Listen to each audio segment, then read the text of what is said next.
Thanks for the time. Cool. Zoom message done. Um, Obviously game was pretty close up until start of the fourth quarter, and then Indiana sort of blew the game open in that last stanza. What do you think sort of happened there? Lexi Hall, corner threes. Corner threes get you paid. I think on the ball, our presence was a little bit lacking physicality. Our rotations, we were over helping a little bit, but we gave up a lot of threes in that span. Also, Ezzy was fantastic defensively today. Maybe didn't take as many shots as the team would have wanted for how efficient she was. Wondering what you thought of the team's shot selection overall, if you wanted Ezzy to get more shots or if you were pretty happy with what the team was doing offensively. Overall, our offense didn't have a lot of flow to it. Kind of stuck. The ball kind of stuck a little bit, even pointing back to the first half. Ezzy is good in transition. Ezzy is good when we're flowing. Finding her in cuts and that nature. And I thought that we were a little bit stuck. Of course, I would love for Ezzy to take more shots, especially when she's efficient. But sometimes the game doesn't lend that. Um, yeah, Ezzy's not a player that I have to continuously play call for, but she finds her spots. I thought we got some good open looks, and if we get those looks again, just want to knock it down, want to knock those looks down. But Ezzy in particular, yeah, I know I have to kind of get her going a little bit earlier in the game, more than often, and we'll find some rhythm and flow to address that. And last quick one. We saw on the broadcast you having a bit of an interaction with Christie Sides. Just wondering if you can share at all sort of what your frustration was or what your conversation was.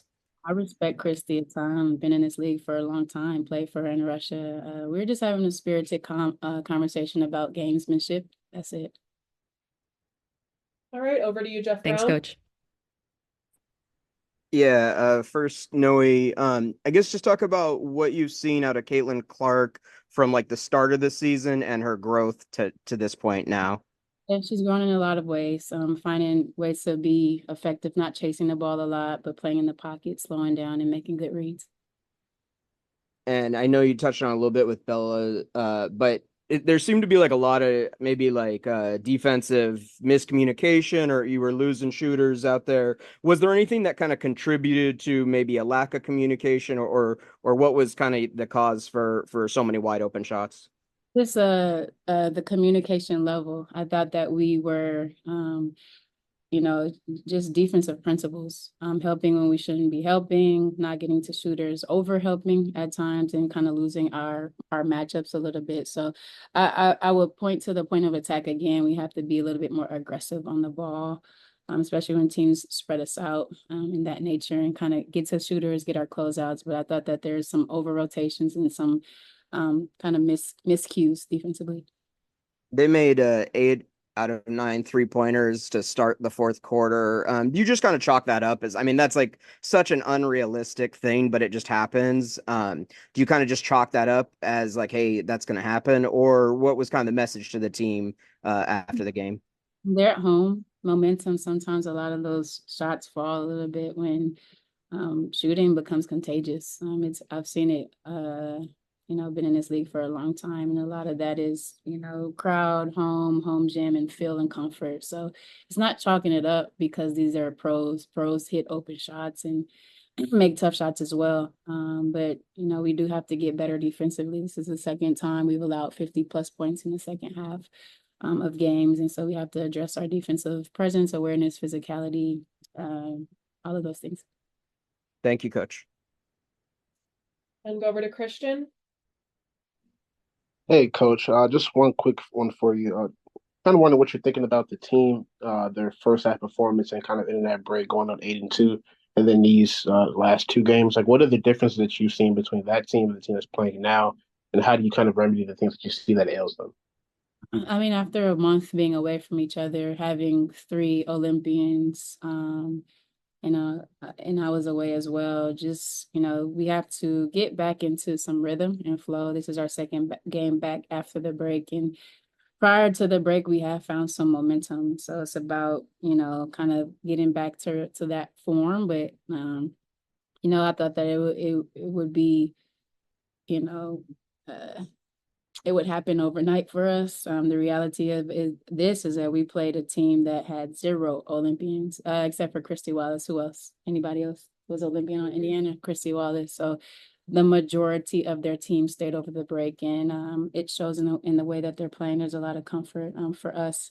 It's kind of getting back into the swing of things with not a lot of practice time. It's about trying to find it in the game, but it's confidence, comfort. We got to get to it.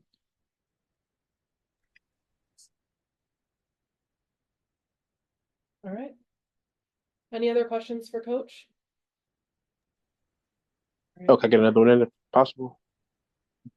Yeah, go ahead. That besides the last fourth quarter, the Storm played really well, really honing in on things that they've really built them through the first half of the season. But that fourth quarter kind of went all the way. Kind of went outside of the 3-point shooting and the overhelping. Did you notice that Indy was kind of taking away the help on the side and really started from the post with Ezzy and NECA and kind of just gave way to the middle of the floor, open up for really the guards to get to the rim? Our guards are their guards, but Indy's guards. These guards, our coverage, allows is primarily trying to keep out the middle, and so they run a lot of sideball screens to spread us out and not in the middle of the floor. Now I think that again, it's point of attack. Whether we're on the ball, the ball handlers get into the rim and penetrating the middle. Now it's easier to find shooters in the corners. Again, I thought just schematically we weren't locked in and sharp to rotations, coverages on ball. But I mean, Mitchell, she's a load coming off with pace. Today was whole, catch and shoot threes, wide open in the corners. But I think we have to address the point of attack. Thank you. All right, one more. We'll go over to Jordan. Jordan, go ahead. Hey, coach. So you have one more game on Tuesday. Then after that, you don't play again until next Monday. So I guess just talk about how excited you are for that break, so where you all can practice and get back to the swing of things. Very excited to be able to practice as a unit. I talked about, someone asked me the other day, I believe it was Jeff Brown, like what I took from the last Olympic break, and that is how you begin the beginning. Being on the road, starting on the road after Olympic break is tough. And not having your Olympians around to practice as a unit is very tough. And so, we're going into Washington, another very tough environment and different team that we saw early on in the season. But heading home, being able to have some time to recuperate, rest, but get our minds back to where they need to be and lock in with each other in practice is so important, because you get the reps, you could clean things up. Home, your routine is there, and hopefully we can find some comfort and chemistry and rhythm in practice, and that can help us, propel us for the next games. Thank you, coach. Yeah, of course.